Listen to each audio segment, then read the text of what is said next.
On the way to marry his fiancée, the millionaire saw his ex at a bus stop, holding twins who looked exactly like him. "Hi, my beautiful family. Welcome back to Mr. Peter's Stories, your own family story channel. May the Almighty pour His mighty grace upon you. May every woman be clothed with strength that never bends, honor that never fades, and love that heals generations. May your homes be guarded by peace, your hearts anchored in faith, and your lives lifted by blessings seen and unseen. May every silent tear be wiped away, every burden turned into victory, and every sacrifice rewarded with divine favor. If your heart is true, like the video. If your love is real, write, 'I am with Mr. Peter.'" The rain had stopped an hour ago, but the bus stop bench still glistened wet under the morning sun. David Ashley adjusted his tie in the rearview mirror, trying to ignore the tightness in his chest that had nothing to do with the perfectly knotted silk around his neck. Beside him, Sable Moreno scrolled through her phone, her diamond engagement ring catching the light with every swipe. "We're going to be late," she said softly without looking up. "The registry office closes at noon on Saturdays." David nodded, pulling the Mercedes back into traffic. This was it. 30 minutes from now, he'd sign the papers that would bind him to Sable legally, begin the official countdown to their wedding in 8 weeks. It was the right thing to do, the smart thing, the thing that saved both their families. That's when he saw her. The woman at the bus stop wore a charcoal blazer that looked expensive, her natural hair styled in elegant twists. She was laughing into her phone, gesturing with one hand, while 2 little girls played some kind of hand-clapping game beside her on the bench. The children wore matching purple backpacks, their movements synchronized in that eerie way twins often moved. David's foot slammed the brake. The car behind him honked. Sable lurched forward against her seatbelt. "David, what the—" But he couldn't breathe, couldn't think. Because the woman had turned slightly, and even from half a block away, even after all these years, he knew that profile. Knew the exact angle of her jaw, the way she tilted her head when she laughed, the graceful line of her neck. Nova Winter. "David, you're stopping in the middle of the road," Sable said, her voice sharp now. He forced his foot to the gas pedal, forced the car forward, but his eyes stayed locked on the rearview mirror. Nova was still talking, animated, professional. One of the little girls tugged on her blazer, and Nova bent down, kissing the child's forehead before returning to her call. The girls went back to their game, slapping hands in an intricate pattern, giggling when one of them messed up the rhythm. They had to be 5 or 6 years old, maybe younger. David wasn't good at guessing children's ages. "Someone you know?" Sable asked. The lie came automatically. "No, thought I saw someone. Wrong person." Sable studied him for a moment, then returned to her phone. "We have 23 minutes. David drove on autopilot, his mind calculating despite himself. 7 years since he'd last seen Nova. 7 years since he'd accepted the promotion that required relocation to the East Coast, since he'd told her she wasn't part of his long-term plan, since he'd chosen ambition over the woman who'd made him believe in things like destiny and soulmates and forever.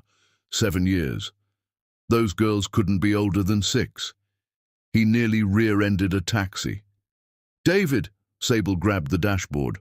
"What is wrong with you today?" "Nothing, I'm fine." But he wasn't fine.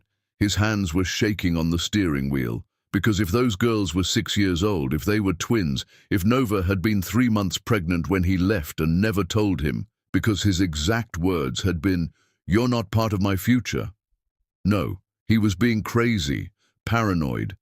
Nova had probably moved on, met someone else, built a whole life without him. She'd clearly done well for herself. That blazer alone probably cost more than the dress Sable wore.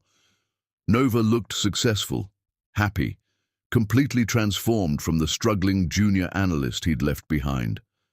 The registry office appeared ahead, a bland municipal building with flags hanging limp in the humid air.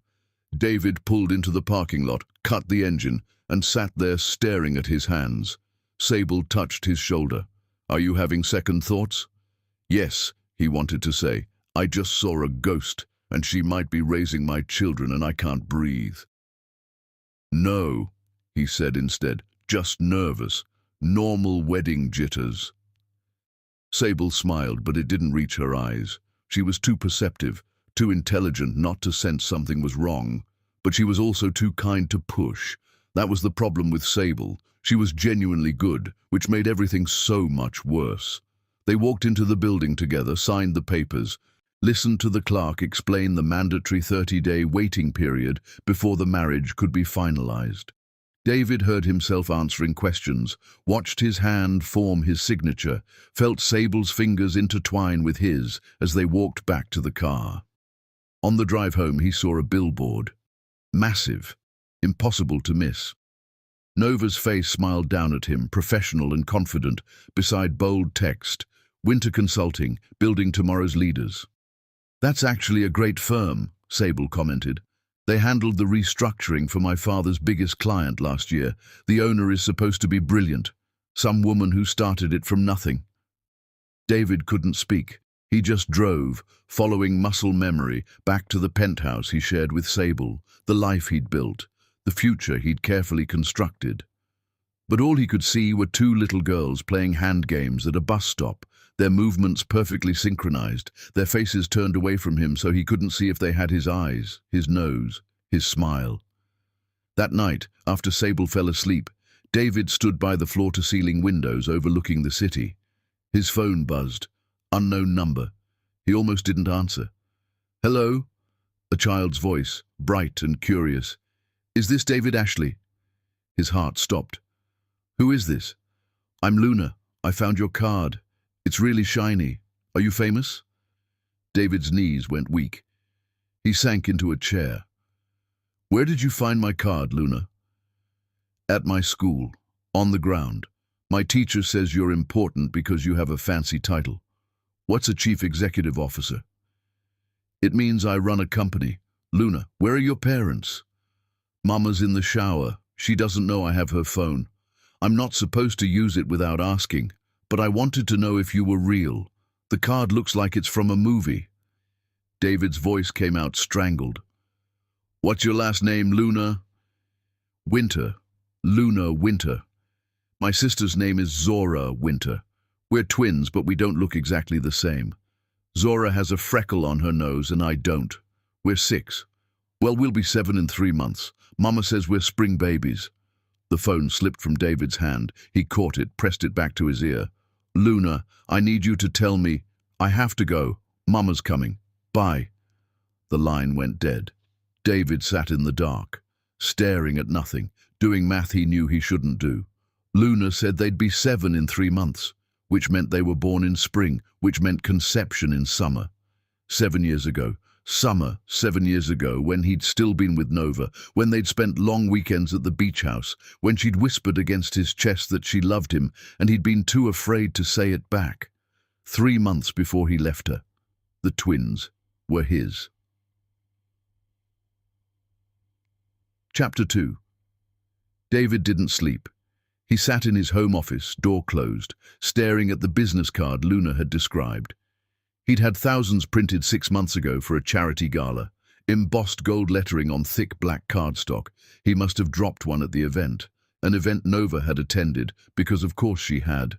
Their worlds overlapped in these careful corporate circles, close enough to see each other's billboards, but far enough to never actually speak. At dawn, Sable knocked softly. "You've been in there all night." He opened the door.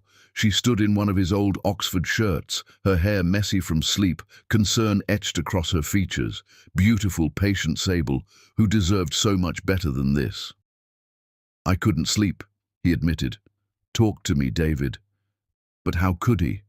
How could he explain that one phone call from a 6-year-old had demolished everything he thought he knew about his life? That he might have daughters he'd never met?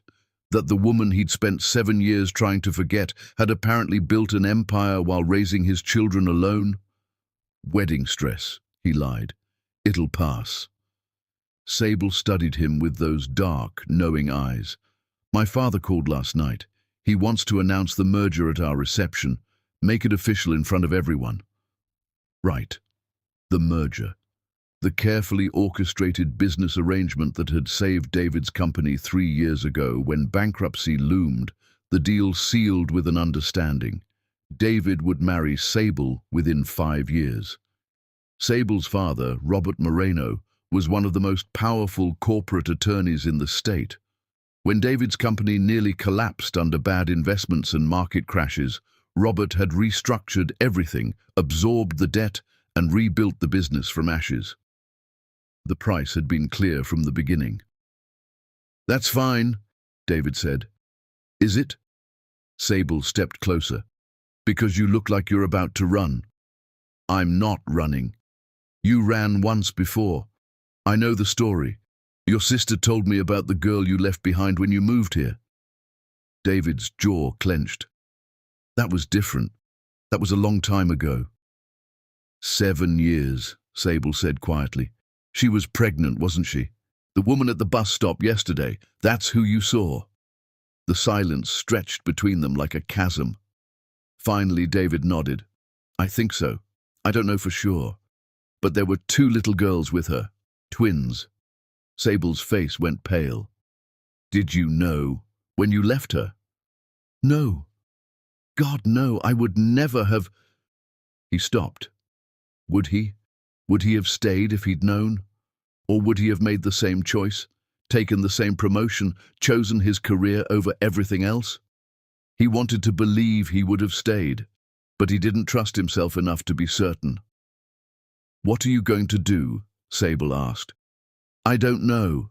She turned away, arms wrapped around herself. "My father saved your company, David. He gave you everything back. This wedding isn't just about us anymore. I know. If you walk away, both our families lose everything. The merger fails, your company goes under. My father's reputation suffers because he backed you publicly." Her voice cracked. "And I lose you." David reached for her, but she stepped away. "Don't touch me right now," she whispered. "I need to think." She left him standing there, alone in the office with the sunrise bleeding through the windows and his phone burning a hole in his pocket. He wanted to call the number back, wanted to hear Luna's voice again, ask her questions, find out everything. Instead, he opened his laptop and searched Winter Consulting. The website was sleek, professional. Nova's face smiled from the About page, her bio outlining an impressive trajectory. Founded 6 years ago, grew from a solo operation to a team of 15 consultants, specialized in corporate restructuring and strategic planning, clients across 3 states, projected revenue in the millions. She'd done all of this while raising twins alone. The office phone rang, David's assistant, calling despite it being Saturday. "Sir, I'm sorry to bother you, but you have a visitor in the lobby. She says it's urgent. A Ms. Winter?" David's heart lurched into his throat. "Send her up." He straightened his tie, ran a hand through his hair, tried to calm his racing pulse. What would he say to her? What could he possibly say after 7 years? The elevator chimed, footsteps in the hallway. His office door opened. Nova Winter stood there, and she was nothing like the memory he'd carried. She wore a navy dress that screamed expensive, her natural hair styled in an elegant updo, diamond studs in her ears. But her eyes, those eyes were exactly the same, dark and deep and currently burning with fury. "How did you find me?" she demanded. No greeting, no pleasantries. "I didn't. I mean, Luna called." "My daughter called you?" Nova's voice rose. "How did she get your number?" "She found my business card. At her school, I think. She was curious." Nova closed her eyes, took a breath. "She's 6. She doesn't understand privacy or boundaries. I'm sorry she bothered you." "She didn't bother me. Nova, I need to ask you."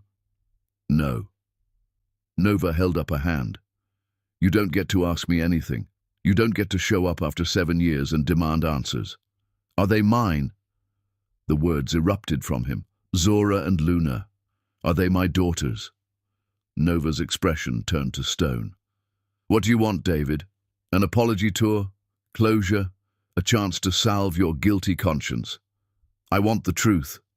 "The truth?" She laughed, bitter and sharp. The truth is, I was 3 months pregnant when you told me I wasn't part of your long-term plan. When you said the promotion to New York was more important than what we had. When you chose your career over me, without even asking if there might be a reason to stay. David felt the floor drop away beneath him. You didn't tell me. Why would I? You made it very clear where I ranked in your priorities. I wasn't going to trap you with a pregnancy when you'd already decided I was disposable.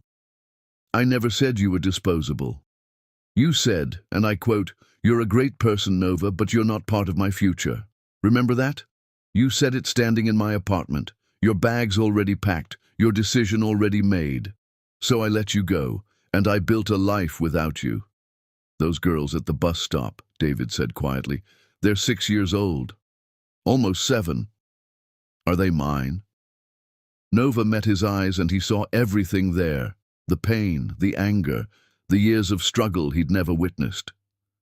Yes, they're yours, biologically, but you're not their father, David. You don't get to claim that title just because you donated DNA. The words hit him like physical blows. I didn't know. Would it have mattered? Would you really have stayed and given up that corner office, that 6-figure salary, that fast track to executive status? David wanted to say yes, wanted to believe he would have made a different choice, but they both knew the truth. He'd chosen himself. He'd always chosen himself. What do you want from me? Nova asked, her voice tired now. What do you possibly want after all this time? I want to know them. I want to meet them, be part of their lives. No. Nova's tone turned sharp as glass. You don't get to walk in and disrupt everything I've built. Zora and Luna have a good life. They're happy, stable, loved. You're a stranger to them. I'm their father. You're a sperm donor who happened to be in love with me 7 years ago. There's a difference. She moved toward the door. Stay away from us, David, I mean it. You made your choice then. Live with it now. Nova, please. I have a company to run and daughters to raise, alone, like I've done for nearly 7 years. We don't need you. She left without looking back, the door closing behind her with a soft click that sounded like a coffin lid. David stood in his empty office, surrounded by the trappings of the success he'd chosen over her, and realized he'd never felt more bankrupt in his life. Chapter 3. The medical records request arrived on Tuesday, delivered by courier to David's office. He stared at the letterhead, Winter Legal Services, and felt his stomach turn over. Luna Winter, age 6, has been diagnosed with hereditary angioedema type 3. Treatment requires comprehensive family medical history, particularly paternal lineage. As biological father, your cooperation in providing genetic background is legally requested. David's hands shook as he read the formal language, the clinical description of a condition he'd never heard of. He immediately called his assistant. Get me the best specialist in blood disorders. I don't care what it costs. 3 hours later, he sat across from Dr. Yemi Okonkwo, a hematologist who explained in careful terms what the condition meant. Not fatal, but serious. Required monitoring, medication, lifestyle adjustments. Luna would need quarterly checkups for the rest of her life.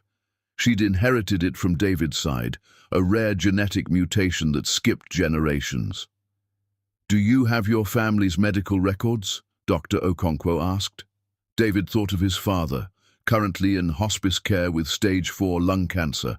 Thought of his grandmother, who died from a blood clot when David was 10, the pieces clicking together. I can get them, he said. The next day, he met Nova at the children's hospital. She sat in the waiting room, exhausted, her polished armor gone.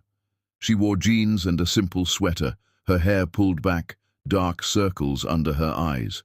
She looked up when he entered, her expression carefully neutral.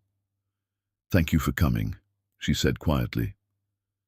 David sat 2 chairs away, maintaining distance. How is she? Stable. They're running tests. Nova's voice was flat, professional. The doctor needs your family medical history going back 3 generations, genetic disorders, blood conditions, anything relevant. I'll get everything. My father is at Westside Hospice. I can request his records today. Nova's head snapped up. Your father is dying? Lung cancer, stage 4.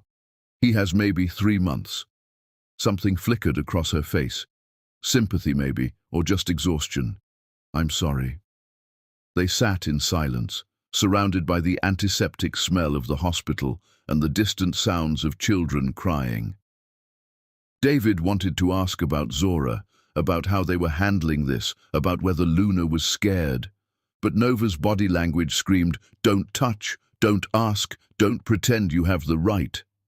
A doctor emerged, a young woman with kind eyes.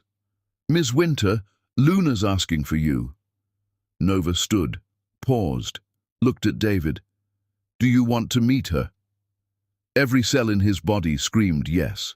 But he saw the fear in Nova's eyes, the way she held herself rigid, protecting what was hers.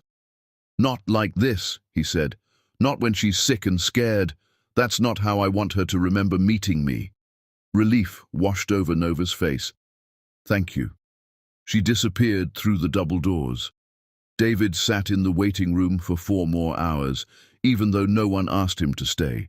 He scrolled through his phone, ordered his father's complete medical records, researched hereditary angioedema until his eyes burned.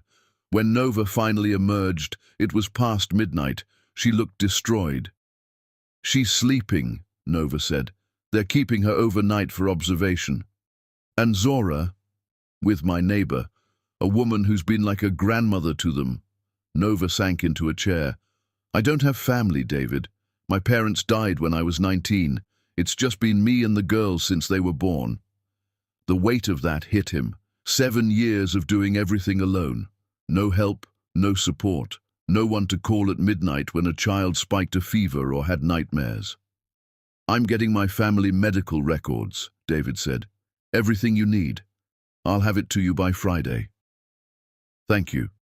Nova, I know you don't want me involved, but this condition, Luna's going to need this information her whole life. And if there are genetic things I don't know about yet, things that might affect Zora too. I know. Nova's voice cracked. I know you're right. I just don't know how to do this. How to let you in without everything falling apart. David wanted to reach for her hand, wanted to promise he'd be there, be present, be the father he should have been from the beginning. But promises were cheap when you'd already proven yourself unreliable. One step at a time, he said instead. Medical records first, then we figure out the rest. Nova nodded, too tired to argue. David's phone buzzed. A text from Sable. Where are you? You missed dinner with my parents. He'd completely forgotten. The pre-wedding dinner with Sable's family, an important event where they were supposed to finalize reception details. Guilt crashed through him. I have to go, he told Nova, but call me if anything changes. Any time. I mean it. She didn't respond, just sat there in the fluorescent lighting, a woman who'd carried everything alone for so long she'd forgotten how to share the weight. David drove home, walked into the penthouse at 2 in the morning, found Sable awake on the couch. You were with her, she said. Not a question. Her daughter is in the hospital. Luna. She has a blood condition. They needed my family medical history. Sable's expression softened slightly. Is she okay? Stable. But she'll need treatment for the rest of her life. And you're going to be involved now. Another statement. Not a question. David sank onto the couch beside her. I don't know what I'm going to do. I just know I can't pretend they don't exist. Sable was quiet for a long moment. Then, my mother asked me tonight if you were having an affair. I told her no. Was I lying? I'm not sleeping with Nova. But you're in love with her, still, after all these years. David didn't answer, which was answer enough. Sable stood, moved to the window. My father built his entire business strategy around our marriage, David. He merged his firm with yours because he believed we were a team. If you walk away now, it doesn't just hurt me. It destroys both our families. I know. Do you? Do you really understand what's at stake? She turned to face him. Your company only exists because my father saved it. You were drowning 3 years ago, and he threw you a lifeline. The price was this marriage. You agreed. We both agreed. I know what I agreed to. Then keep your agreement. Be a father to those girls if you have to. Send child support, provide medical care, whatever they need. But don't blow up our entire lives for a woman who didn't even tell you she was pregnant. The words stung because they held truth. Nova had chosen to raise the twins alone. She'd built a wall around herself and her daughters, and she didn't want David climbing it. So why was he trying so hard to get in? I need time to think, David said. Sable's laugh was bitter. We're getting married in 8 weeks, David. How much time do you need? He didn't have an answer. She left him sitting there in the dark, alone with his thoughts and his failures, and the knowledge that no matter what choice he made, someone he cared about would be destroyed. Chapter 4. The flashback hit David at unexpected moments. During conference calls, he'd suddenly remember the way Nova used to steal his coffee in the mornings, claiming hers never tasted as good. While reviewing contracts, he'd see her handwriting on old notes she'd left him. Good luck on the presentation. You're going to kill it. But the worst was the memory of the day he left. 7 years ago, standing in her small apartment with his bags already packed, his flight to New York booked, his new life waiting. Nova had been crying, begging him to reconsider, asking why he couldn't just delay the promotion for a few months, find a way to make the long distance work. He'd been so certain then, so absolutely sure that staying meant stagnation, that love was something you pursued after you'd secured success, not before. He'd had a speech prepared about timing and career trajectories and how sometimes the smart choice wasn't the easy choice. What he'd actually said was worse. You're a great person, Nova, but you're not part of my future.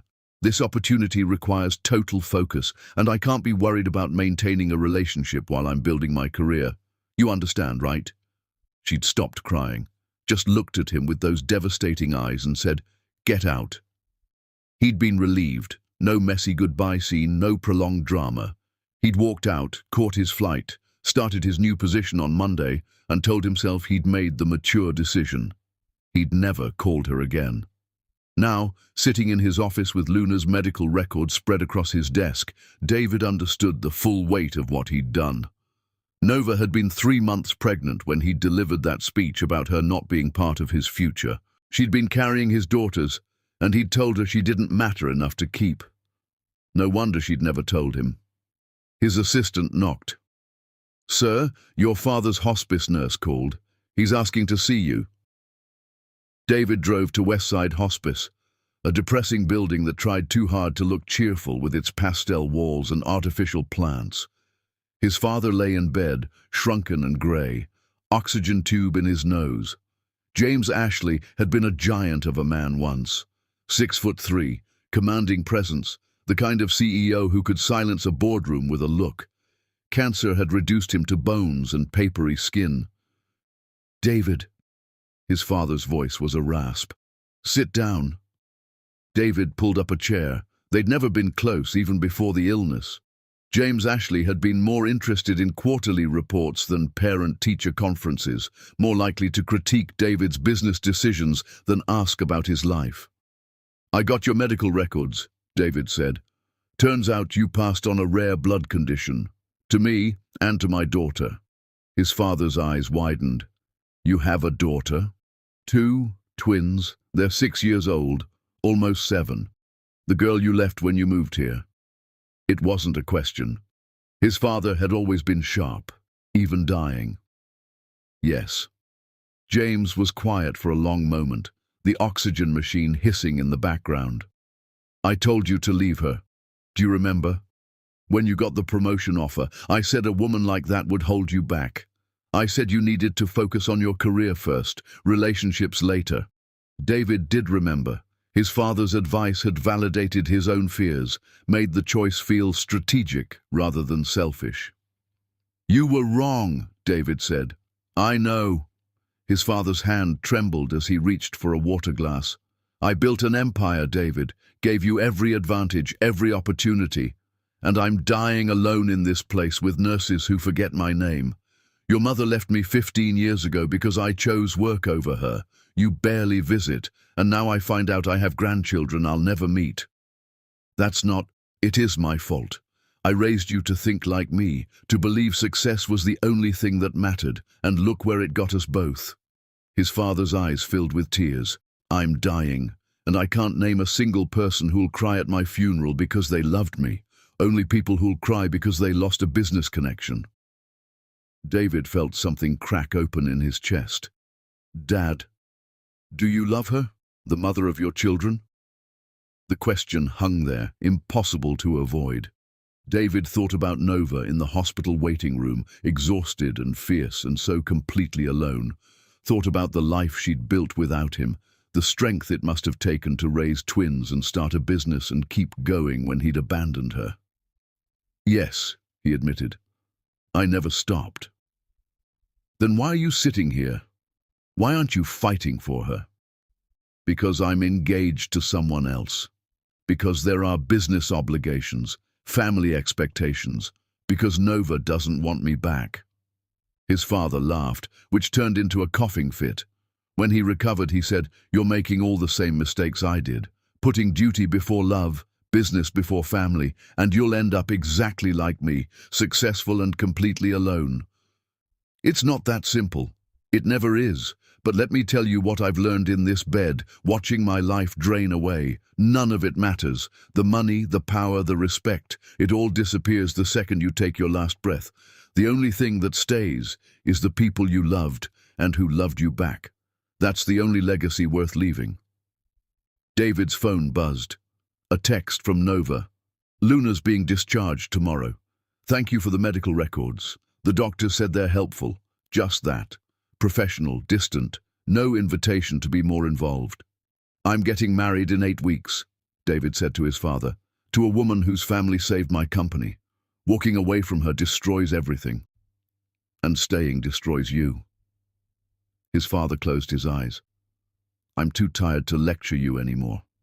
But I'll say this, I'd give every dollar I have, every achievement, every damn trophy on my office shelf for one more chance to choose differently.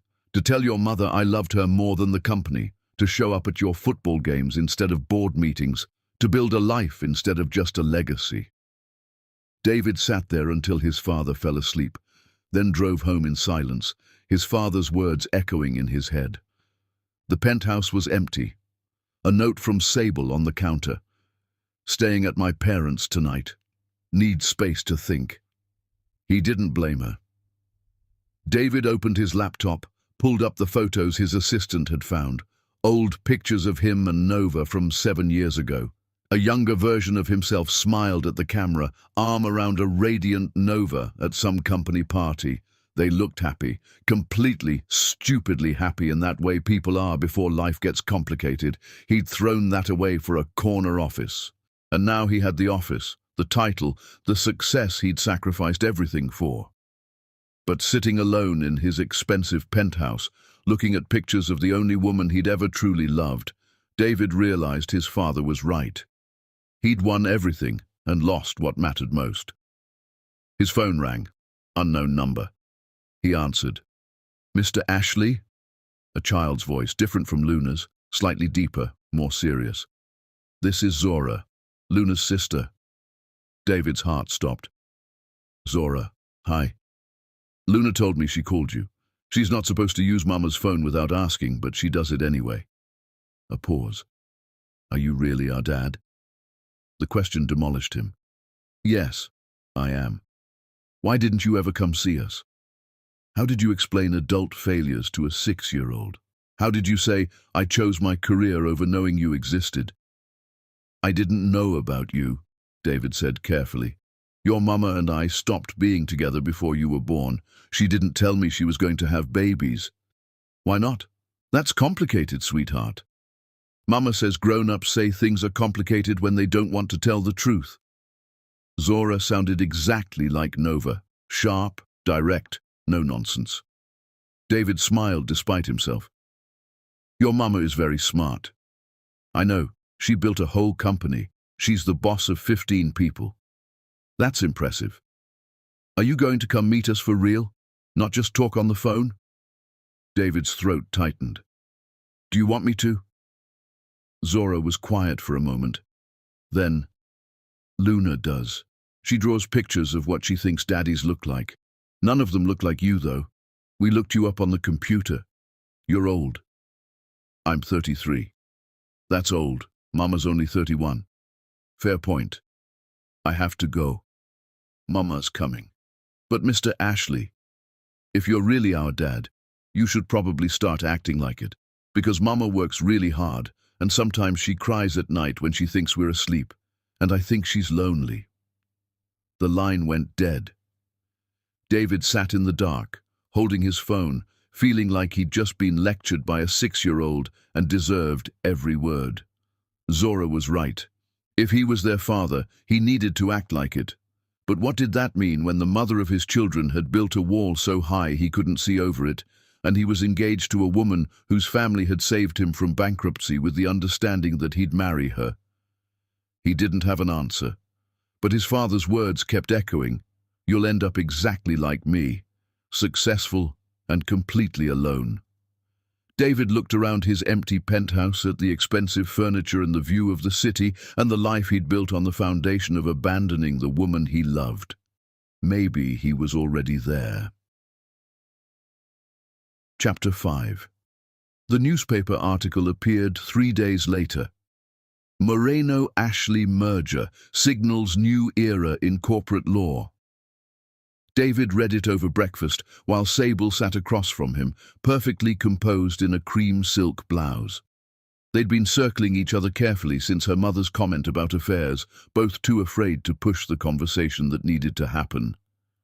My father wants to make the merger announcement at our wedding reception, Sable said, not looking up from her tablet. He's already drafted the press release. David set down his coffee. Sable, we need to talk about this. About what? Our wedding? The merger? Or the fact that you've been emotionally absent for 2 weeks? All of it. She finally met his eyes. I know the story, David. My sister told me everything 3 years ago when my father first proposed this arrangement. The woman you left behind to take the New York promotion. How you were supposedly heartbroken for months but threw yourself into work. How you built this company from nothing and nearly lost it all in the market crash. David hadn't known Sable's sister, Rebecca, had such detailed information about his past. What else did she tell you? That you were running from something. That you worked 18-hour days not because you loved it, but because you were trying to forget. Sable's voice was steady, but he could see the pain in her eyes. I thought I could be the person who made you stop running. I thought if I just loved you enough, was patient enough, you'd eventually choose me fully. Sable, let me finish. She stood, moved to the window. 3 years ago, when your company was drowning and my father offered to save it, I knew what he was asking. A marriage between our families, a merger sealed by a wedding. But David, I didn't have to agree. I'm 30 years old. I've had other offers, other relationships. I chose this because I wanted you. The guilt was crushing. I know. Do you? Do you understand that while you were making calculated business decisions, I was falling in love with you? That every dinner, every charity gala, every quiet morning like this, I wasn't playing a part. I was building what I thought was our future. David couldn't speak. He'd been so focused on his own internal crisis that he'd failed to see Sable as a full person with her own desires and heartbreak. Those girls are yours, Sable continued. I've accepted that. And their mother, Nova. She clearly still affects you in ways I never will. But my father saved your company, David. He absorbed millions in debt, restructured your entire operation, put his reputation on the line to vouch for you publicly. I know what he did. Then you understand what's at stake. She turned to face him. If you walk away from this marriage, my father's firm loses credibility. The merged company dissolves. Your business partner, my brother, pulls all his investments. Everything collapses. Your brother? David had almost forgotten that detail. Ricardo Moreno had invested heavily in David's company after the restructuring, become a key partner in several ventures. He's not just my brother, he's the CFO of our family business. If you humiliate me, you humiliate our entire family. Ricardo will make sure you lose everything. It wasn't a threat, just a statement of fact. David's phone buzzed. Another text from Nova. Luna wants to thank you for helping with her medical stuff. Can we meet for coffee? Just the two of us. His heart rate spiked. Sable saw his expression. That's her, isn't it? She wants to meet for coffee, to talk about Luna's medical situation. And you're going to go? Yes. Sable's composure finally cracked. Do you love me at all, David? Even a little? The question deserved honesty. I care about you deeply. I respect you, admire you. You're one of the best people I know. But you don't love me. Not the way you deserve to be loved. A tear slid down her cheek. She wiped it away quickly. I'm not going to beg. I'm not going to compete for you with a woman you haven't seen in 7 years, but I need you to understand something. What? If you choose her, if you walk away from this marriage, you're not just choosing love over duty. You're choosing to destroy both our families, my father's business, your company, the jobs of hundreds of people who depend on this merger. Are you prepared to live with that? David thought about his employees, the people who'd stayed loyal through the company's near collapse. Thought about Sable's father, who'd risked his firm's reputation to save a stranger. Thought about his own father, dying alone because he'd made too many selfish choices. I don't know, he admitted. Then figure it out, because our wedding is in 6 weeks, and I won't stand at that altar wondering if you're wishing I was someone else. She left the room, shoulders straight, dignity intact. David sat alone with Nova's text glowing on his screen. He typed back, tomorrow, the cafe on 7th Street, 10 a.m. Her response came immediately. See you there. The next morning, David arrived early. The cafe was quiet, tucked into a corner building with exposed brick and mismatched furniture. Nova walked in exactly at 10, wearing dark jeans and a burgundy sweater, her hair loose around her shoulders. She looked like the woman he'd fallen in love with 7 years ago. Thank you for meeting me, she said, sitting down across from him. Of course. How's Luna? Better. The medication is helping. Dr. Okonkwo says, with proper management, she'll live a completely normal life. That's good. They ordered coffee, sat in awkward silence until it arrived. Finally, Nova spoke. Luna keeps asking about you. Both girls do, actually. Zora called you, didn't she? David nodded. She told me I should start acting like a father. A small smile. She's very direct. Like her mother. Nova's smile faded. I didn't plan this, David. I didn't want them to know you existed. Not yet. Maybe not ever. Why not? Because I didn't want them to be disappointed when you didn't care, when you chose your important life over being their father. The words hit like arrows. Is that really what you think of me? What else should I think? You left me without looking back, built an entire life in another city, never once checked if I was okay. Why would you suddenly care about 2 children you didn't know existed? Because they're mine, biologically. But being a father requires more than DNA, David. It requires showing up, being present, putting them first even when it's inconvenient. Nova's voice shook slightly. Can you honestly tell me you're ready to do that? Could he? David thought about his schedule, board meetings, investor calls, the merger announcement, wedding planning. Where did 2 6-year-old girls fit into that life? I want to try, he said. Trying isn't enough. They're not a project you can fail at and then move on. They're human beings who will remember if you disappoint them. So what do you want me to do? Just walk away, pretend they don't exist? I want you to be honest with yourself about what you're capable of giving. Because right now, you're engaged to another woman. You're running a company. You have a whole life that doesn't include us. And I won't let you disrupt my daughter's stability just so you can feel better about yourself. David leaned forward. What about you? What about me? Are you seeing anyone? Is there someone else in the girls' lives? Nova's laugh was bitter. I run a company and raise twins alone, David. When exactly would I have time to date? Besides, after you, I didn't really trust my judgment in men. The admission hung between them. I'm sorry, David said quietly, for how I left, for what I said to you, for all of it. Sorry doesn't change anything. Then what would? What would change things? Nova was quiet for a long moment. I don't know if anything can. We're different people now. You have your life, I have mine. Maybe the best we can do is figure out some kind of custody arrangement that works for the girls. Is that really what you want? Joint custody with a stranger? You are a stranger, to them and to me. The David I knew wouldn't have walked away from someone he loved for a job promotion. But you did.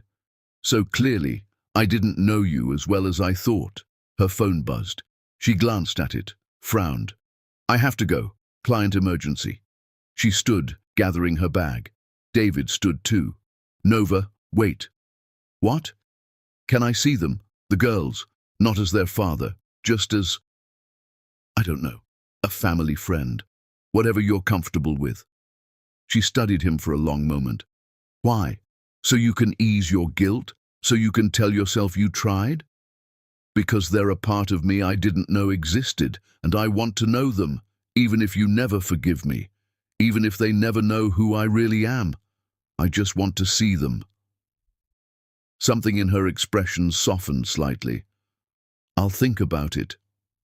She left. David sat back down, his coffee cold, his heart heavy with the weight of everything he'd lost and could never get back. Chapter 6. The school event was public, Nova had said. A spring festival where parents brought food and kids performed songs they'd learned in music class. David stood at the edge of the parking lot, watching families stream toward the building, feeling like an intruder at someone else's life. He spotted Nova immediately. She carried a large container of what looked like homemade cookies, one hand holding Zora's, the other holding Luna's. The girls wore matching yellow dresses with different colored cardigans, purple for Zora, pink for Luna. They were chattering excitedly, pulling Nova toward the entrance. David waited until they disappeared inside before following. The gymnasium was decorated with paper flowers and streamers. Long tables held potluck contributions. Parents mingled while children ran around shrieking with the particular chaos of 6-year-olds hopped up on sugar and excitement. David found a spot against the back wall, half hidden behind a support column. The music teacher called for attention. Kids filed onto a makeshift stage, organizing themselves into wobbly rows. David scanned the group until he found them, Zora and Luna, standing together in the second row, holding hands. They looked so small up there, so young and perfect and utterly unaware of the complicated adult drama swirling around their existence. The piano started. The children began singing Somewhere Over the Rainbow, their voices sweet and mostly on key. Luna kept looking at her sister, checking to make sure they were singing the same words. Zora stood very straight, serious and focused. David's throat tightened. He'd missed 6 years of this. First words, first steps, first days of school, every milestone, every moment that made up their lives. He'd been absent for all of it. A woman next to him smiled. Which one's yours? The question froze him. I'm sorry? Your child. Which one are you here for? David couldn't answer. Couldn't claim them publicly when Nova had made it clear they weren't ready for him. Just supporting a friend's kids. The woman nodded and turned back to the performance. When the song ended, parents applauded. The children bowed, giggling and waving. Then they were dismissed to the refreshment tables, a stampede of tiny humans descending on cookies and juice boxes. Zora grabbed 2 cookies. Luna reached for the punch bowl and knocked it over. Red liquid splashed across the table, soaking the tablecloth and dripping onto the floor. Luna's eyes went wide with horror. A teacher rushed over with paper towels, trying to reassure Luna while cleaning up the mess. I didn't mean to. Luna's voice rose, panicked. It was an accident. Nova appeared, kneeling beside her daughter. "It's okay, baby. Accidents happen. But I ruined everything. You didn't ruin anything. Look, we'll just clean it up." Zora stood nearby, holding her cookies, watching her sister with concern. "Want to share mine? You didn't get any yet." Luna nodded, sniffling. Zora handed her one cookie, and they moved away from the chaos, sitting together on a bench against the wall. David watched them comfort each other, the easy intimacy of siblings who'd only ever had each other and their mother. They were a complete unit, a family that had functioned perfectly fine without him for 6 years. What right did he have to disrupt that? Nova glanced up from the spill cleanup. Her eyes found his across the gymnasium. For a moment, she just stared. Then she looked at the girls, back at him, and shook her head slightly. "Stay away," the gesture said. David turned and left. In his car, he sat gripping the steering wheel, trying to control the emotions threatening to overwhelm him. He'd thought seeing them would help, would give him clarity. Instead, it just showed him exactly how far outside their lives he stood. His phone rang. Sable. "Where are you?" she asked. "You were supposed to meet with the wedding planner an hour ago." Shit. He'd completely forgotten. "I'm sorry. Something came up at work." "David, you've missed 3 appointments this week. The photographer, the caterer, now this. If you're not invested in this wedding, just tell me." "I'm invested." "Are you?"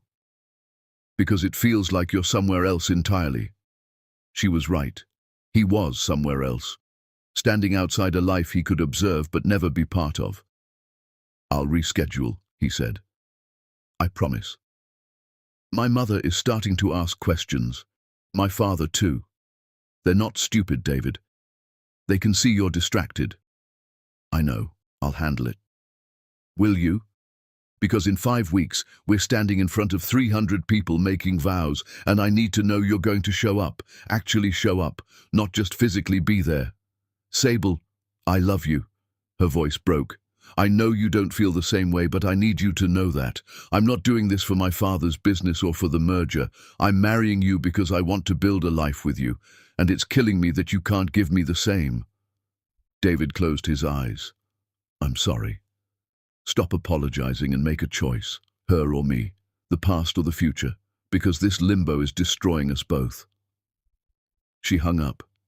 David sat in the parking lot while families packed up around him, children being loaded into car seats, parents chatting about weekend plans. Normal people living normal lives, uncomplicated by impossible choices and the weight of mistakes made years ago. His phone buzzed with an email from his lawyer. Subject: Final merger documents. He opened it, scanned the dense legal language. The merger between his company and the Moreno family firm was complete pending one final condition: his marriage to Sable Moreno within the next 8 weeks. Everything was riding on this: his company, his employees' jobs, his business partners' investments. The careful structure Robert Moreno had built to save David from bankruptcy, and all he could think about was 2 little girls sharing cookies on a bench, taking care of each other because no one else ever had. That night, David went to see his father again. James Ashley looked worse, the oxygen mask now covering his entire face. The nurse said he'd taken a turn, maybe days left, maybe weeks. "Dad," David said, taking his father's papery hand, "I don't know what to do." His father pulled down the mask. "Tell me." So David did. Told him everything: the twins, Luna's medical condition, Nova's wall of ice, Sable's love and his inability to return it, the merger hanging in the balance. When he finished, his father was quiet for so long, David thought he'd fallen asleep. Then, "What do those girls call you?" "Nothing. They don't know I'm their father." "And the woman, Nova, what does she want from you?" "Nothing. She wants me to stay away." "So you've got 2 daughters who don't know you exist, a woman who doesn't want you, and you're considering destroying your entire life to chase that." Put that way, it sounded insane. "They're my children," David said. "Biology doesn't make you a father. Showing up does. And from what you've told me, that woman's been showing up alone for 6 years. She doesn't need you. Maybe not, but I need them. His father sighed. You're making the same mistake I made, thinking you can fix the past by blowing up the present.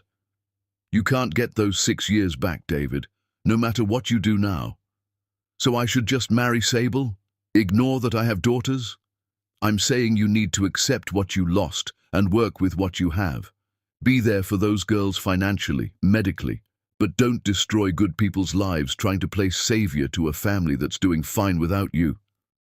David pulled his hand away. Is that what you told yourself when Mom left? That she was doing fine without you, so you didn't need to fight for her? His father's eyes hardened. Your mother left because I couldn't give her what she needed. Neither can you give this woman what she needs. 7 years too late, son. Then what do I do? You honor your commitments. You marry the woman who loves you. You support your daughters from a distance. You build the life you chose. David stood. That's not good enough. It's all you've got. He left his father's room feeling more lost than when he'd arrived. In the parking lot, he pulled up his phone, scrolled to Nova's contact, started typing a message. Can we talk? Really talk? Not about the girls, about us. He stared at the words for a full minute before deleting them. What was there to say? Nova had made her position clear. She'd built a life without him and didn't want him disrupting it. His father was right, he couldn't get the past back. But as he drove home, passing the street where he'd first seen them at the bus stop, David couldn't shake the image of Zora and Luna sharing cookies, taking care of each other, having no idea their father was watching from the shadows. He'd made a choice 7 years ago, chosen career over love, ambition over connection. Now he was facing the consequences. The question was whether he'd have the courage to choose differently this time. Chapter 7. The confrontation came on a Tuesday evening, unexpected and brutal. David arrived home to find Sable's entire family in his living room. Her father Robert, her mother Isabella, and her brother Ricardo. All of them looked like they were ready for war. What's going on? David asked. Robert Moreno stood. He was a large man, intimidating even in casual clothes, with silver hair and eyes that could dissect a contract at 20 paces. We need to discuss the elephant in the room. David's stomach dropped. What elephant? Your other family, Isabella said sharply. The woman and her twin daughters. Sable sat on the couch, arms crossed, expression unreadable. She'd told them. Sit down, David, Robert said. It wasn't a request. David sat. Ricardo leaned forward, his expensive suit straining across his shoulders. We did some digging. Nova Winter, owner of Winter Consulting. Twins Zora and Luna Winter, age 6. Born 7 months after you relocated here from your previous position. I didn't know about them, David said. We don't care, Isabella snapped. What we care about is that you've been sneaking around to see them while engaged to our daughter. I went to one school event, that's it. One that we know about, Ricardo said. But you've been meeting with their mother privately. Hospital visits, coffee shops. Should I continue? They'd been tracking him. The realization was both infuriating and humiliating. Those meetings were about medical issues, David said. Luna has a genetic condition. They needed my family history. And you couldn't handle that through lawyers? Robert's voice was steel. You had to meet the woman personally, repeatedly? Sable finally spoke. Just tell them the truth, David. Tell them you're still in love with her. The room went silent. David met her eyes, saw the pain there, the betrayal, the desperate hope that he'd deny it. He couldn't. I care about Nova, he said carefully, but that doesn't change my commitment to this marriage. Doesn't it? Robert stood, pacing. Because 3 years ago, when your company was hemorrhaging money and facing bankruptcy, I made you a promise. I would save your business, absorb your debts, restructure everything. In exchange, you would marry my daughter and merge our families properly. I remember the agreement. Do you? Because that agreement wasn't just about business, David. It was about trust, about family. My daughter gave you her heart, and you gave me your word. Now I'm hearing that word might not mean anything. Ricardo added, "We've invested millions in your company based on this merger. Our family's reputation is tied to yours. If you walk away—" "I'm not walking away," David interrupted. "Then what are you doing?" Isabella demanded. "Because from where we sit, you're having an emotional affair with your ex-girlfriend while planning to marry our daughter." "It's not an affair. We don't care about the physical details," Robert cut in. "What matters is where your heart is, and it's clearly not with Sable." Sable stood abruptly. "Can everyone please leave? I need to talk to David alone." Her family exchanged looks, but eventually filed out, Robert pausing at the door. "You have until the weekend to make a decision. Either you're all in on this marriage, or we pull everything. The merger dissolves, our investments are withdrawn, and you can try to rebuild your company from the ashes, again." The door closed behind them. David and Sable stood in the sudden silence, the weight of ultimatums and unspoken truths crushing the air between them. "I didn't tell them to ambush you," Sable said quietly. "My mother figured it out. She has investigators for her own cases, and she got curious. I wasn't trying to hide anything." "Weren't you? You've been disappearing for hours, making excuses, missing appointments. What did you think we'd assume? That I was dealing with a complicated situation. By yourself, without talking to me, without including me in any of it." Sable's voice shook. "I'm supposed to be your partner, David, your future wife, but you shut me out completely." She was right. He'd compartmentalized everything, kept his world separate, tried to manage the impossible without letting anyone see how badly he was drowning. "I'm sorry," he said. "Stop saying that. Stop apologizing and actually change something." Tears streamed down her face now. "Do you know what it's like loving someone who can't love you back?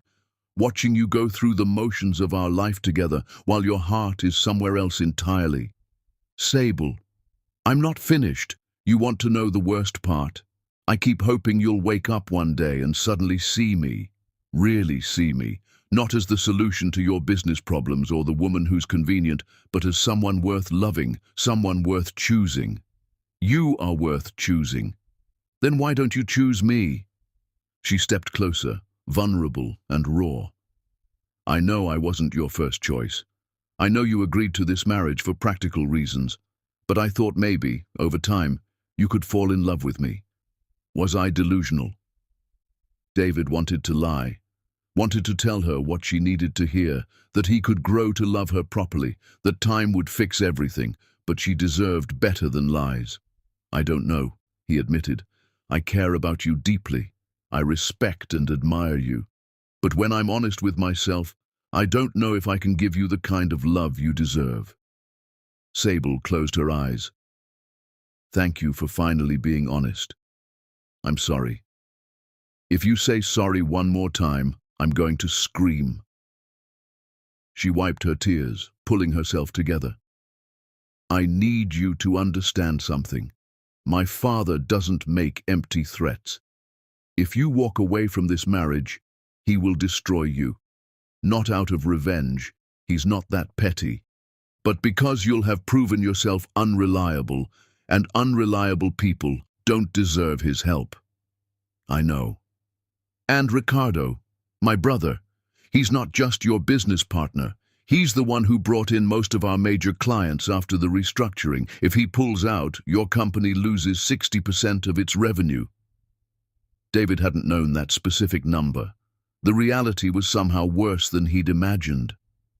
"So here's what happens if you choose her," Sable continued, her voice steady now. "Your company folds, your employees lose their jobs. Every professional relationship you've built gets destroyed because word will spread that you broke an engagement to chase an old girlfriend. Your reputation in this city will be finished. And if I choose you, we get married. We build a life together. You support your daughters financially and medically, but from a distance. Eventually, maybe, you learn to be content if not happy." She paused. Or you resent me forever for being the woman you settled for. They stood there in the wreckage of their almost future, both knowing the impossibility of their situation. I need to think, David said. You have 4 weeks until the wedding. Think fast. She gathered her bag, her coat, moved toward the door. Stopped. For what it's worth, I do love you. Not the idea of you. Not what you represent for my family. You. The man who works too hard and drinks terrible coffee and has a weird obsession with organizing his closet by color. I love you, David, and I wish that was enough. She left. David stood alone in his expensive penthouse, surrounded by everything his choices had bought him, and felt completely bankrupt. His phone buzzed, a text from an unknown number. This is Luna. Mama doesn't know I have her phone again. I wanted to tell you we're learning about families at school. Teacher says families are the people who love you no matter what. Do you love us? The question destroyed him. He didn't know how to answer a 6-year-old's text about love when he'd spent his entire adult life running from it. Before he could type a response, another message. Mama's coming. Bye. David sat on the couch, phone in hand, and did something he hadn't done in years. He cried. Not the dignified tears of a man facing hard choices. The ugly, desperate sobs of someone who'd finally realized what he'd lost and would never get back. His father's words echoed, You can't get those 6 years back, David, no matter what you do now. But maybe he could build something new, something honest, even if it cost him everything. The question was whether he was brave enough to try. Chapter 8. The engagement party was exactly as lavish as David expected. Sable's family didn't do anything halfway. The Moreno estate sprawled across 10 acres of manicured lawns and careful landscaping. White tents dotted the property, filled with 200 guests in cocktail attire, sipping champagne and eating hors d'oeuvres that cost more per bite than most people's dinners. David wore a custom tuxedo and felt like he was attending his own funeral. Sable looked stunning in a champagne-colored dress that caught the light with every movement. She smiled and laughed and played the role of happy bride-to-be with an expertise that broke his heart. Because he knew it wasn't entirely an act. She wanted this, wanted him, wanted the future they were supposedly building, and he was about to destroy it. There's the man of the hour, Robert Moreno's voice boomed as he approached with a cluster of business associates. David, you know Marcus Chen from Titan Investments. David shook hands, made small talk, nodded along to conversations about market trends and strategic partnerships. His mind was elsewhere. Across the lawn, near the rose garden, he spotted a familiar figure. Nova. She wore a deep emerald dress that hugged her curves, her hair styled in an elegant updo. She was talking to someone David didn't recognize, laughing at something they'd said, completely at ease in this world of wealth and power, because she belonged here now. She'd earned it. Their eyes met across the party. Nova's smile faltered. She said something to her companion and moved away, disappearing into the crowd. David excused himself from Robert's group and followed. He found her near the koi pond, standing alone, arms wrapped around herself despite the warm evening. You're here, he said. Business circles overlap, Nova replied without turning. Robert Moreno's firm uses my consulting services occasionally. I was invited professionally. I didn't know this was your engagement party until I arrived. You could have left. I could have. But I'm not going to let you control where I go or what events I attend. I built my reputation in this city. I'm not hiding from you. Fair enough. They stood in awkward silence, listening to the distant sound of music and laughter from the party. The girls ask about you, Nova finally said. Luna especially. She wants to know when she can meet you properly, not just talk on the phone. David's chest tightened. What did you tell her? That you're very busy, that grown-up situations are complicated. Nova turned to face him. I didn't tell her you're getting married in 4 weeks. Nova, don't. Whatever you're about to say, don't. Her voice was hard. You made your choice 7 years ago, and you're making it again now. You're choosing this life, this woman, this future. That's fine. It's your right. But don't come to me looking for absolution or understanding. I don't want absolution. Then what do you want? The question hung there, impossible and essential. Before David could answer, Isabella Moreno's voice rang out over the sound system. Can I have everyone's attention, please? The crowd quieted, turning toward the main tent where Isabella stood on a small platform, microphone in hand. Thank you all for joining us this evening to celebrate the engagement of my daughter Sable and her fiancé, David Ashley. We are thrilled to be welcoming David into our family officially. Applause. Sable joined her mother on the platform, smiling graciously. And now, Isabella continued, I'm delighted to announce that we've set the official wedding date. 4 weeks from today, Saturday the 28th, Sable and David will be married at St. Catherine's Cathedral, with the reception here at our home. More applause. David felt his throat close. Isabella handed the microphone to Robert, who launched into a speech about family and legacy and the importance of the Moreno-Ashley merger to the business community. David couldn't hear it. The world had narrowed to the sound of his own heartbeat and Nova's presence beside him. 4 weeks, Nova whispered. You didn't tell me it was so soon. I didn't know they were announcing it tonight. Congratulations. The word was bitter. You're getting everything you wanted. Success, stability, a family that actually wants you. Nova, please, I should go. This was a mistake. She started to walk away. David grabbed her wrist. Wait. She froze, looked down at his hand on her skin, then back up at his face. Let go of me. Not until you hear what I have to say. There's nothing to say. You're marrying her. End of story. I don't love her. Nova's laugh was sharp and painful. Then you're even more of a coward than I thought. Marrying someone you don't love to avoid dealing with real feelings. I love you. The words came out raw, desperate. I never stopped loving you. Not in 7 years. Not for a single day. Then what are you doing? Tears welled in her eyes. Why are you standing here at your engagement party confessing feelings you have no intention of acting on? Because I don't know if I can go through with it. The wedding, the marriage, the life everyone expects me to have. I look at Sable and I see someone good and kind who deserves someone who can love her fully, and I can't be that person. So leave, walk away. It's not that simple. It is that simple. You're just too scared to do it. She was right. He was terrified. Terrified of losing everything he'd built. Terrified of disappointing people who'd invested in him. Terrified of ending up like his father, alone and filled with regrets. On the platform, Robert was finishing his speech. And now I'd like to ask the happy couple to join me for a toast. David, Sable, where are you? Heads turned, searching. Someone spotted David by the koi pond, with Nova. Whispers rippled through the crowd. David dropped Nova's wrist. I have to go, play your part. Nova's voice was ice. Just don't expect me to wait around for you to grow a spine.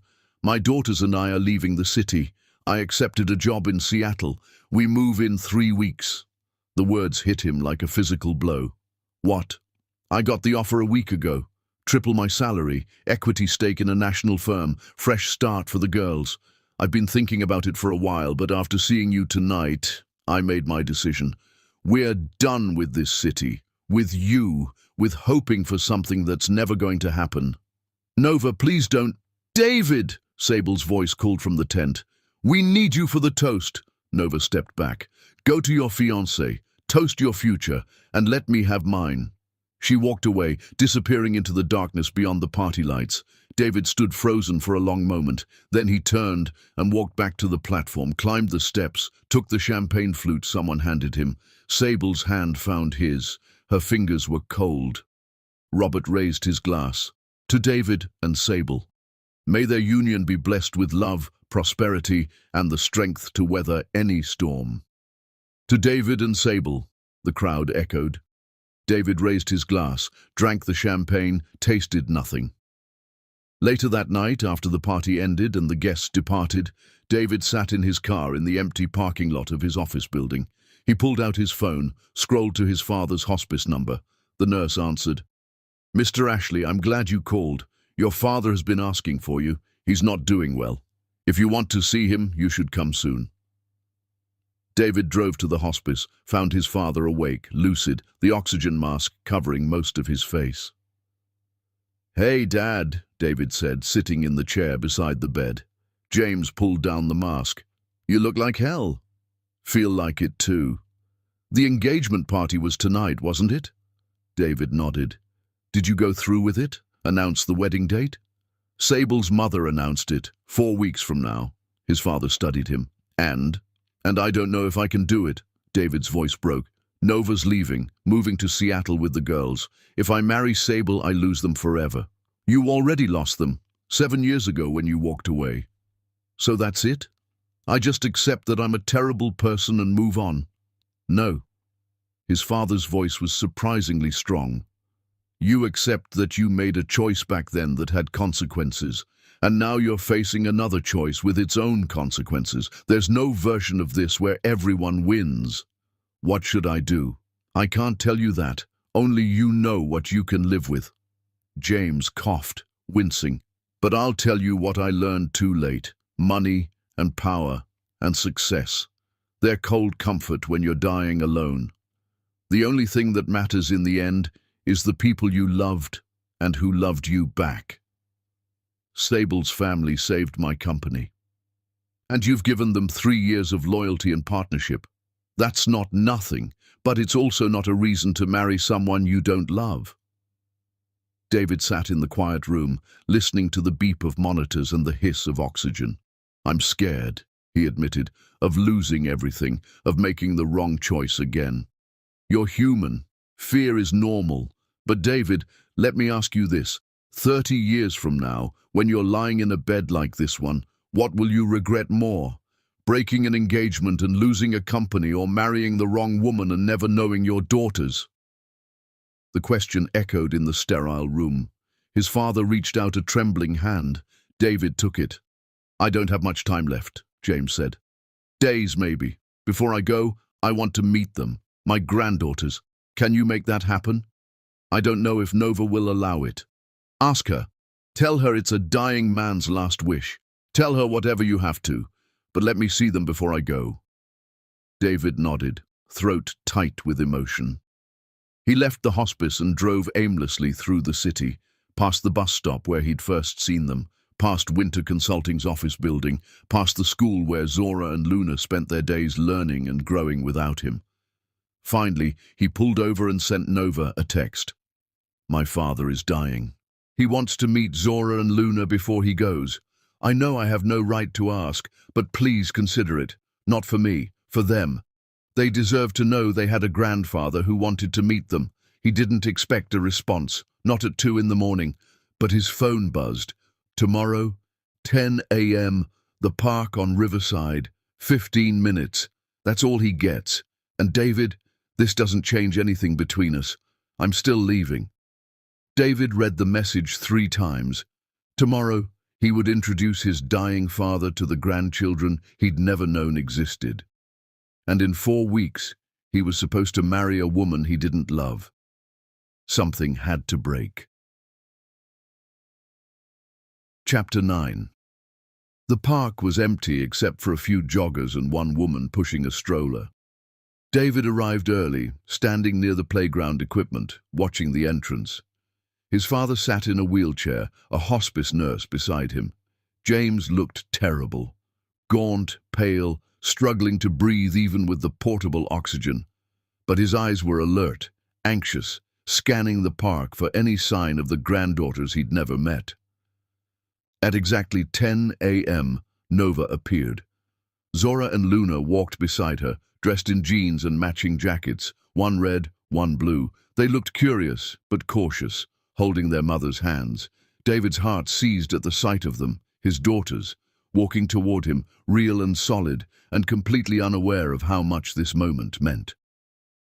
Nova stopped a few feet away. "Girls, this is a friend of mine," Mr. Ashley and his father. Zora studied David with serious eyes. You're the man from the business card. Yes, that's me. Luna looked at James in the wheelchair. Why does the old man have tubes in his nose? Luna, Nova said gently, that's not polite. It's fine, James said, his voice raspy. I'm sick. The tubes help me breathe. Are you going to die? Luna asked with the blunt honesty of 6-year-olds. Luna! Nova looked mortified, but James smiled. Yes, sweetie. Soon. That's sad, Zora said. Death is when you stop being alive. We learned about it in school. What did you learn? James asked. That everyone dies eventually. But before you do, you're supposed to do important things and love people. Your teacher is very smart. Did you do important things?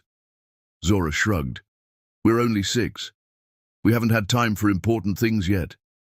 James laughed, which turned into coughing. The nurse adjusted his oxygen. When he recovered, he said, Can I tell you girls a secret? They nodded, stepping closer. The most important thing I ever did wasn't building a business, or making money, or any of the things grown-ups usually think matter. The most important thing was being a father, and even though I wasn't very good at it, it was still the best part of my life. Zora looked at David. Are you his son? Yes. So that makes you our... what? Nova tensed. David could feel her panic, her desperation to protect them from information they weren't ready for.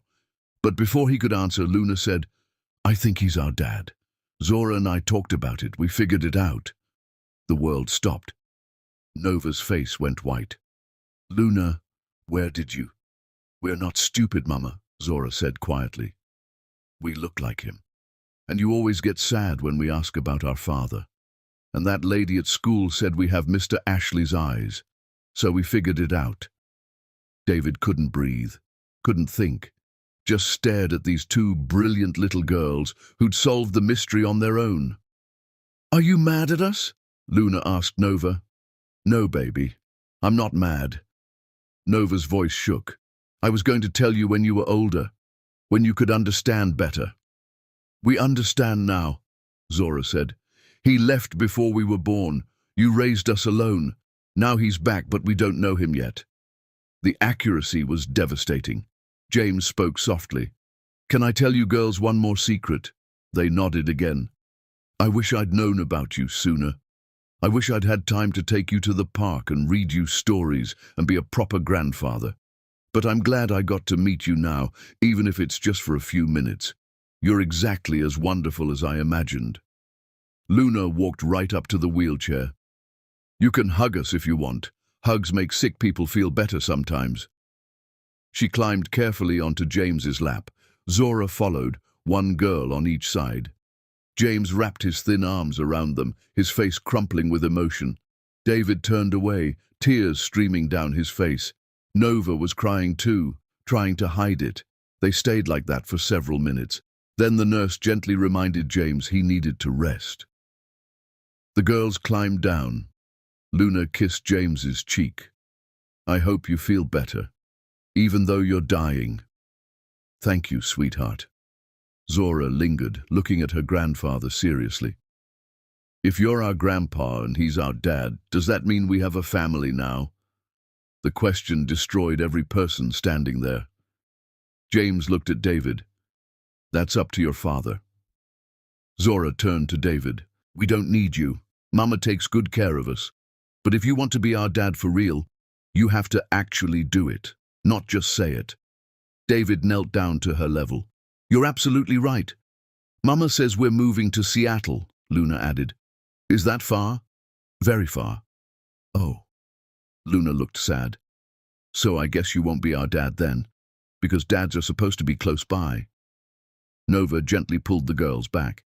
We need to go. Say goodbye to Mr. Ashley and his father. Bye, they chorused. Nova led them away. At the edge of the park, she looked back once, met David's eyes. He saw everything there, pain, resignation, the end of hope. Then they were gone. David stood beside his father's wheelchair, both of them watching the family that could have been disappear. They're remarkable, James whispered. I know. Don't let them go. I don't know if I have a choice. You always have a choice. The question is whether you're brave enough to make it. The nurse wheeled James back to the van. David stood alone in the empty park, his phone buzzing with messages about wedding planning and merger documents and the life he was supposed to be building. That night, he couldn't sleep. At 3 a.m., he drove to Nova's house. Her car wasn't there, probably working late or dealing with packing for the move. He sat on her porch steps like he had the night they broke up 7 years ago. Back then, he'd been running towards something he thought mattered. Now he was running from everything that actually did. His phone rang. Sable. "Where are you?" she asked. "You didn't come home?" I needed to think. About what? David, the wedding is in 3 weeks. The invitations are sent. The venue is booked. My dress is being altered. What is there to think about? Everything, he wanted to say. I'm thinking about everything. My father met the girls today, he said instead. Zora and Luna. They figured out I'm their father on their own. Sable was quiet. Then, how did that go? They're amazing, smart and kind and completely sure of who they are. And they're leaving, moving across the country with Nova in 2 weeks. David, I don't know what to do, Sable. I don't know how to walk away from them. But I don't know how to walk away from you either. And I'm tired of disappointing everyone. Then don't disappoint yourself, Sable said softly. That's worse than disappointing anyone else. What does that mean? It means I know what you're going to choose. I've known for weeks. Maybe I've always known. Sable, it's okay. I'm not angry. I'm sad, but I'm not angry. You can't force love, David. Believe me, I tried. He heard the pain in her voice and hated himself for causing it. I'm sorry, he said. I know you are. But sorry doesn't change anything. A pause. There's a company gala tomorrow night. The merger announcement. My father's been planning it for months. 300 guests. If you're going to break this engagement, please don't do it there. Give me that much dignity. I won't. Thank you.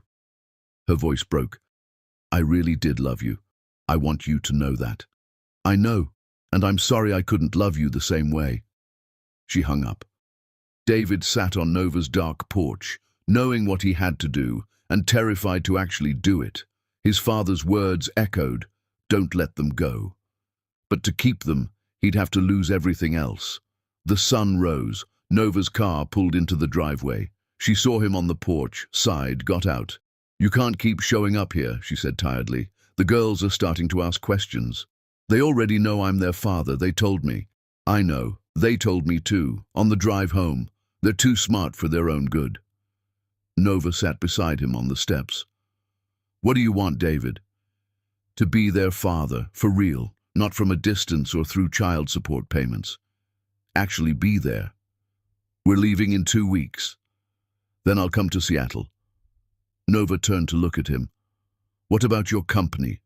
Your wedding? Your whole life here?" "I don't know. I'm figuring it out. That's not good enough. You can't just show up and expect us to rearrange everything because you suddenly decided to care. I've always cared." "No, you haven't. You felt guilty, that's different.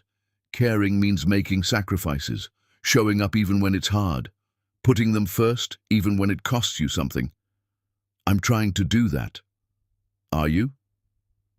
"Because from where I'm sitting, you're a man with 1 foot in 2 different lives, refusing to commit to either.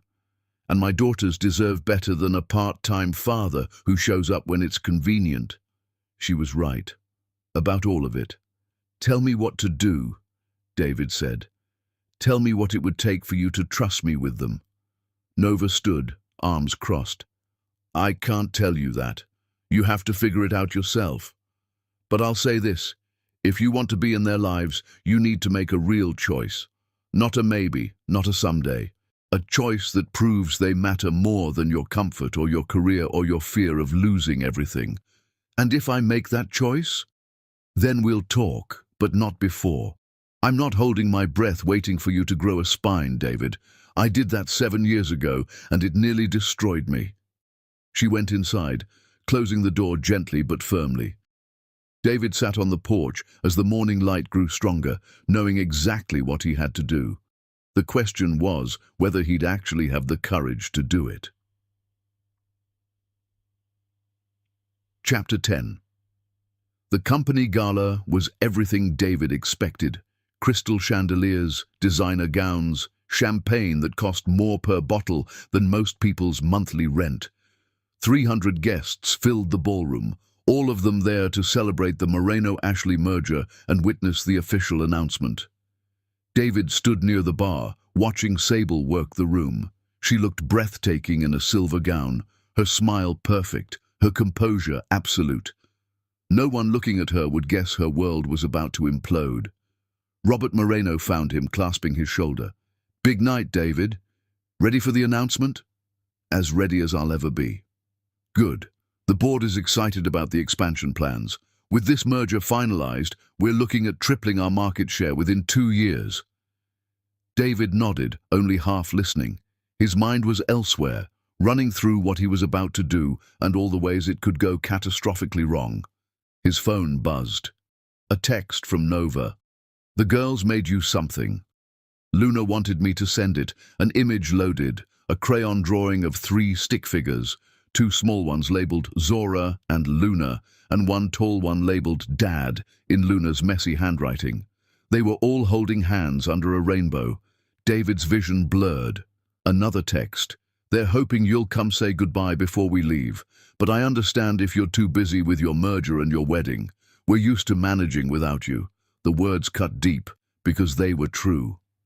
A server announced dinner. Guests moved toward assigned tables. David found his seat next to Sable at the head table, alongside her parents and brother. The meal passed in a blur of small talk and business discussions. David barely tasted the expensive food, barely heard the conversations around him. He was too busy watching his future unspool, the announcements that would come, the commitments that would be made, the life that would lock into place if he didn't stop it. Finally, Robert stood, clinked his glass for attention. The room quieted. "Thank you all for joining us tonight," Robert began, his voice carrying easily across the ballroom. "We're here to celebrate not just a merger, but a union of 2 families, 2 legacies, 2 visions for the future." Applause. David felt Sable's hand find his under the table, her fingers cold and trembling. Robert continued, detailing the merger's financial benefits, the strategic advantages, the jobs it would create. He talked about legacy and family and the importance of honoring commitments. Then he turned to David. "And now I'd like to invite David Ashley to say a few words about what this merger means to him." Everyone looked at David expectantly. Sable squeezed his hand once, then let go. A warning or a goodbye, he wasn't sure. David stood, walked to the podium, looked out at 300 faces, business partners, investors, colleagues, friends, all of them waiting to hear him celebrate the future they'd all worked toward. His father's voice echoed in his memory, "Don't let them go." Zora's serious face.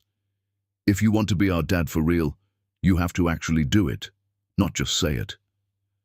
Luna's drawing of a family that didn't exist yet, but could if he was brave enough. David gripped the podium, took a breath. "Thank you all for being here tonight," he began. His voice shook slightly. 3 years ago, when my company was drowning, Robert Moreno threw me a lifeline. He saved everything I'd built, asked for very little in return, and trusted me when most people wouldn't. Nods of agreement from the crowd. That trust, that partnership, it meant everything. Still does. David paused. "But I need to tell you all something, about who I am and the mistakes I've made." Confusion rippled through the room. Sable went pale. 7 years ago, I was in love with a woman named Nova Winter. When I got a promotion that required relocating, I left her, told her she wasn't part of my future. It was the most selfish thing I've ever done. Whispers started. David pushed on. What I didn't know was that she was pregnant, with twin daughters, girls I never knew existed until 2 weeks ago. Gasps, more whispers. Robert half rose from his seat, face reddening. Their names are Zora and Luna. They're 6 years old, smart and kind and perfect, and they figured out on their own that I'm their father, because I have their eyes, apparently. Because they're too intelligent to be fooled by adults pretending things aren't what they are. Sable was crying now, silently, her mascara running. My father met them last week. He's dying, has maybe days left, and meeting his granddaughters was the happiest I've seen him in years, because they're what actually matters, not business deals or merger announcements or any of this. David's voice broke. He looked directly at Robert. You saved my company. You gave me a second chance when I didn't deserve it, and I will spend the rest of my life grateful for that. But the price you asked, marriage to your daughter, I can't pay it. Because Sable deserves someone who loves her completely, not someone who's pretending while his heart is somewhere else. David, don't! Robert's voice was thunder. I'm in love with Nova Winter. I have been for 7 years, and she's leaving, taking my daughters to Seattle in 10 days, because I've been too much of a coward to choose them, to sacrifice this comfortable life for something real. The room was dead silent now. David turned to Sable. I'm so sorry. You are one of the best people I've ever known. You deserve a love story that's all about you, not one where you're competing with ghosts. And I can't give you that. Sable stood, dignity somehow intact, despite her tears. You're really doing this? Here? Now? I promised you I wouldn't do it at this event. I'm breaking that promise. I'm breaking all of them, because I finally realized, 7 years too late, that the only promise worth keeping is the one I make to myself. To be honest, to choose what's real over what's comfortable. Isabella stood, furious. You are destroying both our families. I know, and I'm sorry, but I can't marry your daughter while teaching my daughters that love means settling for less than you deserve. Ricardo was on his feet now too. You understand what this means. The merger is dead. Every partnership, every investment gone. Your company won't survive the week. I know. Then you're a fool. Probably. But I'd rather be a fool who tried than a coward who didn't. David set down the microphone. The room erupted in chaos, shouting, accusations, the scrape of chairs as people stood. Security moved toward him. David didn't resist as they grabbed his arms, began escorting him toward the exit. He looked back once, saw Sable standing alone at the head table, surrounded by her family, watching him leave. For a moment, their eyes met. I really am sorry, he mouthed. She nodded once, then turned away. David was pulled through the ballroom, past shocked guests and flashing phone cameras. Someone was already live-streaming this. By tomorrow, his professional reputation would be destroyed. He didn't care. Outside, in the cool night air, security released him. You need to leave the property, now. David walked to his car, hands shaking, adrenaline crashing through his system. He'd done it. Actually done it. Thrown away everything he'd spent years building for a chance at something he might never get. His phone was blowing up. Texts, calls, notifications. He ignored all of it. Drove to Nova's house. Her lights were on. He could see movement through the windows. Packing boxes, probably. Getting ready for the move. David sat in his car for a long moment, then got out, walked to her door, knocked. Nova answered in sweatpants and an old t-shirt, hair in a messy bun, tape dispenser in one hand. She stared at him. You're supposed to be at your gala, she said. I was. I left. Why? Because I chose you. I chose Zora and Luna. I chose being honest over being comfortable. Nova's expression didn't change. What does that mean, David? It means I just told 300 people that I'm in love with you, that I can't marry Sable because you're the only one who matters. It means I probably destroyed my company and my reputation and every professional relationship I have. You did what? I chose you. I finally, actually chose you. Nova stepped back, letting him see inside her house. Boxes everywhere, half-packed. The girls' artwork on the walls, their backpacks by the door. We're still leaving, she said quietly. The words hit him like a punch. What? We're still moving to Seattle. I accepted the job. The girls are enrolled in their new school.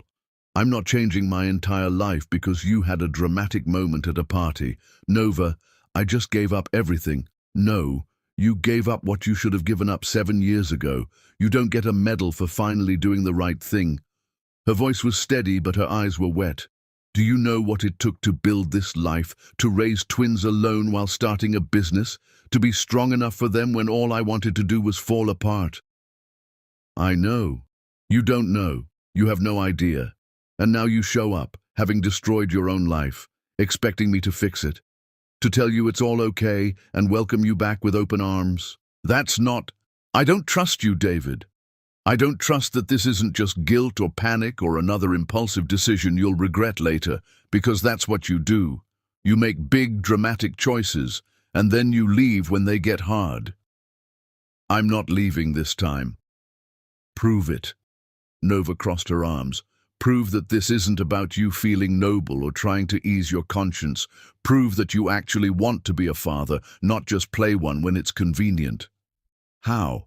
Tell me how, and I'll do it. She was quiet for a long moment. Then, the girls are asleep upstairs. They made you that drawing because Luna thought you might want to remember what we look like when we're gone. She doesn't expect you to choose us. None of us do. I'm choosing you right now. Words are cheap, David. You're standing on my porch at midnight, jobless and broken, because you finally hit rock bottom. That's not the same as choosing us. That's just having nowhere else to go. The accusation stung because part of it was true. He had waited until everything else fell apart. You're right, David admitted. I should have done this years ago, or weeks ago, or any time before tonight. But I'm doing it now. And yeah, maybe it's too late. Maybe I've lost you forever. But I needed you to know, even if you never forgive me, even if you move to Seattle and I never see you again, I finally chose right. A door opened upstairs, small footsteps on the stairs. Luna appeared, rubbing her eyes, wearing pajamas with stars on them. Mama, who are you talking to? She saw David through the screen door. Her eyes went wide. Mr. Ashley, did you come to say goodbye? David knelt down to her level. Not goodbye, Luna. I came to tell you something. What? That I'm your dad. And I've been a terrible father so far. I wasn't there when you were born, wasn't there when you took your first steps or said your first words. But if you and your sister and your mama will let me, I want to try to do better. Zora appeared next to Luna, also in pajamas. Better how? By showing up, being there. Even when it's hard or inconvenient, even when I mess up, which I probably will a lot, but actually trying. Are you moving to Seattle with us? Zora asked. David looked at Nova. If you'll let me. Yes. What about your company? Nova asked. Your life here? I don't have a company anymore. After tonight, I probably won't have much of anything. But I'd rather start over with you than keep building something without you. Luna looked at her sister. Some silent communication passed between them. Then Luna said, Can he come upstairs? We want to show him our room before we have to pack it. Nova's jaw tightened. Girls, it's late. Please, Mama. Zora's voice was soft. Just for a little bit. Nova looked at David for a long moment. He could see the war in her eyes, the desire to protect herself and her daughters versus the tiniest possibility that maybe this time he meant what he said. Finally, she stepped aside. 15 minutes, then you leave. David stepped into the house. The girls grabbed his hands, one on each side, pulled him toward the stairs.